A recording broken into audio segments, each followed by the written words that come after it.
रियासत आज़ाद साहब, ये जो मुज़ाकरात की मेज़ कुछ समझते हैं कि अभी भी सजी हुई है, मेरे जैसे लोग जो हैं वो बददिल हो गए, वो कहते हैं कि उलट गई है ये मेज़, तो अब लगता है कि नहीं, चीज़ें चल रही। सोल्यूशन क्या है? हमें फ्रेश इलेक्शन करने चाहिए पाकिस्तान में।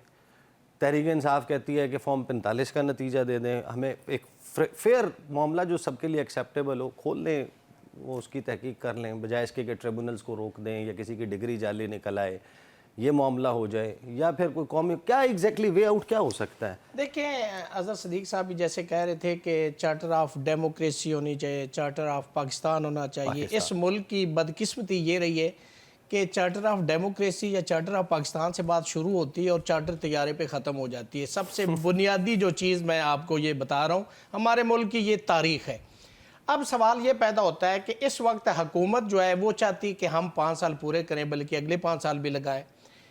पीटीआई ये चाहती है कि पीटीआई भी चाहती थी ना, वही ना, तो हर हुकूमत में जो बैठा होता है वो यही चाहता चाहता है। लेकिन अब पीटीआई ये चाहती है कि हमारा मैंडेट हमें वापस कर दिया जाए, और अगर इनको मैंडेट वापस मिल जाता है तो फिर हुकूमत को घर जाना है, उस पर वो एग्री नहीं करते। तो मेरा ख्याल है कि कोई मिड टर्म इलेक्शन की बात हो सकती है, और उसमें भी कोई टर्म्स एंड कंडीशन दोनों अपोजिशन और गवर्नमेंट बैठ के एक बेहतरीन सोल्यूशन जो दोनों को मतलब राजी हो उसके ऊपर ये किया जा सकता है। और उसको भी ऐसा होना चाहिए कि हर इलेक्शन के बाद ये जो हमारे मुल्क के अंदर ये एक नया काम खुल जाता है ना, हर इलेक्शन के ऊपर हमारे यहाँ बिल्कुल दुरुस्त है कि पाकिस्तान की तारीख में आज तक कोई इलेक्शन फेयर नहीं हुआ, सारे इलेक्शन मनूवर्ड हुए और तो सारे इलेक्शन इंजीनियर्ड हुए, इसमें दूसरी कोई बात ही नहीं है। और जितनी भी हमारे यहाँ ये जो है ना डेमोक्रेसी, जिसको हम मैं कहता हूँ pseudo democracy, control democracy, Pakistan के अंदर जहाँ से आपने ये निज़ाम उठाया ना, आपने बरतानिया से, वहाँ कभी आपने ऐसा कबात देखी है? नहीं।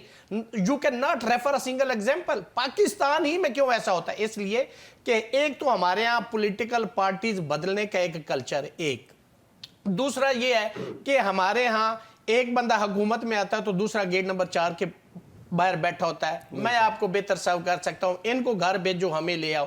जब तक ये चीज और ये रोल खत्म नहीं होता तब तक ना जमहूरियत बेहतर हो सकती। सोल्यूशन ये है कि बिल्कुल, मैं आखिरी बात कि गवर्नमेंट एंड अपोजिशन उनको ये नहीं सोचना चाहिए वो इस मुल्क से बड़े नहीं है, उनका कद इस मुल्क से, इस मुल्क की आबादी से, इस मुल्क के कारोबार से बड़ा नहीं है। जब तक आप मुल्क को मुकद्दम नहीं रखते, जब तक आप कुर्बानी का नहीं सोचते, in the interest of country को फैसला नहीं करते, तो ये कबाहत रहेगी। और मैं समझता हूं कि जिस तरह से ये मुज़ाकरात जारी हैं, दोनों का एक दूसरे पे ट्रस्ट नहीं है। अल्लाह ना करे, मैं बेहतरी की उम्मीद रखता हूं, लेकिन लगता है ऐसे कि जैसे सिचुएशन चल रही है ये ऐसे ही चलेगी।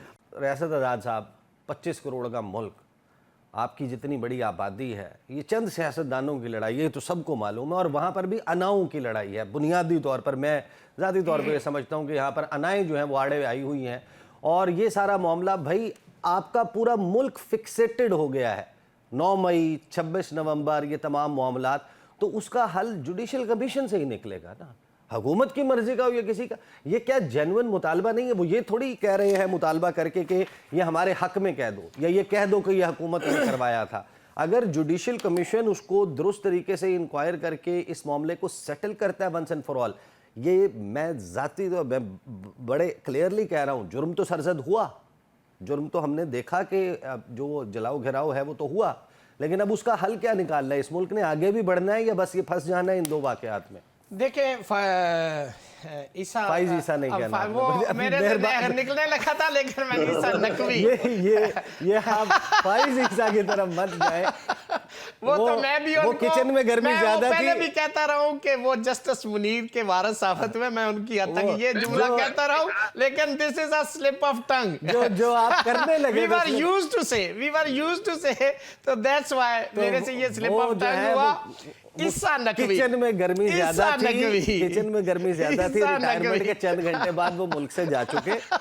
मुझे नकवी साहब, मेरी गुजारिश ये है, मैं हमेशा इस चीज का कायल रहा हूं, कानून के अंदर ये गुंजाइश है कि जहां पे भी देखें, हमारा लॉ भी ये कहता है कि ये एक मोबाइल है, मैं कहता हूं मेरा है, ईसा नकवी कहता है मेरा। इसका हल क्या है कि मैं मेरा कहता रहूं, आप मेरा कहता रहे, इससे मसला हल हो जाएगा? नहीं होता।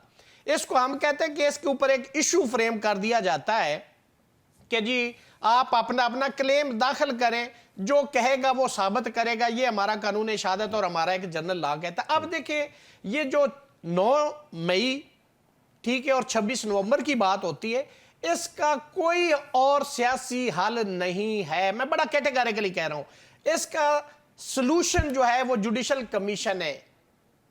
जो कमीशन एंड इंक्वायरी एक्ट 2002 है कि जहां पे पॉइंट ऑफ कंट्रोवर्सी है बिटवीन दी टू पार्टीज, एक कहती है कि ये लोग मुलव्वस है, दूसरा कहते हैं ये लोग मुलव्वस है, अनटिल अनलेस एक इम्पार्शियल, एक न्यूट्रल, एक जुडिशियल कमीशन हो जो एविडेंस कलेक्ट करे and on the basis of that evidence वो डिसाइड कर दे वंस फॉर एवर कि ये वकुआ हुआ है, इसमें ये लोग मुलव्वस है, ये एविडेंस है, दूसरा ये हुआ है, इस पे ये एविडेंस है, ये मुलव्वस है, तो इस कंट्रोवर्सी को रिजॉल्व करना कोई इशू ही नहीं। आपने इसको एक वो समीउल्लाह से कलीमुल्लाह, कलीमुल्लाह से समीउल्लाह, वो आपने डी में दाखिल हो गए, आप जी पेनल्टी कॉर्नर, आप जी पेनल्टी स्ट्रोक, आप किस तरफ लेके जा रहे हैं?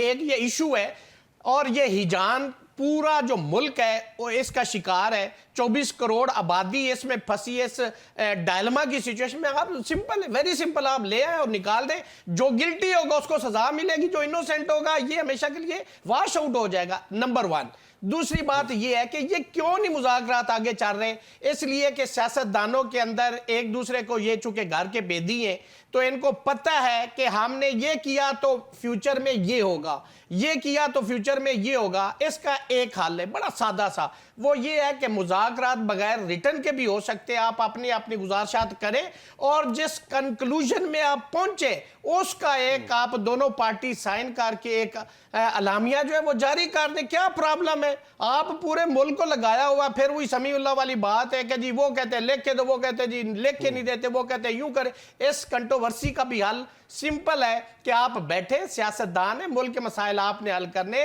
आपके जो कंधे उन पे जिम्मेदारियां हैं, आपने इस मुल्क को लेकर चलना है, सियासत आपने करनी है, कानून साजी आपने करनी और अपनी मर्जी से करनी है और इंडिपेंडेंटली करनी है। आप इसका हल निकालें। बैठ के गंदे कपड़े जो होते हैं ना वो घर में धोए जाते हैं, चौक और चुराहे में नहीं धोए जाते। अगर पार्लियामेंट के अंदर की कोई ऐसी कंट्रोवर्सी है उसको डोंट आप लेके आए कि आप किसी चौक में लेके बैठ जाएं और उसको डिस्कस करें। घर की बातें घर में करें, गिले शिकवे आपस में बैठ के करें और इस मुल्क को एक सियासतदानों का एक अच्छा चेहरा दिखाओ जिससे अवाम मुतनफर होती जा रही है। ये सियासतदानों को भी सोचना है, आपने सियासत करनी और हमेशा के लिए करनी है और इस मुल्क को लीड आपने करना है। ये अगर आप टेबल पर आपको ये रिक्वेस्ट कर सकते हैं, दरखास्त कर सकते हैं कि इसका हल इस तरह से अगर एक मर्तबा आप टेबल पर बैठने के बाद इसका हल नहीं निकाल सकते तो ये कलेक्टिव फेलियर है तमाम सियासतदानों का और उस इंस्टीट्यूशन का जिसको आप कहते हैं कि आप सियासत। फिर लोग किसकी तरफ देखेंगे?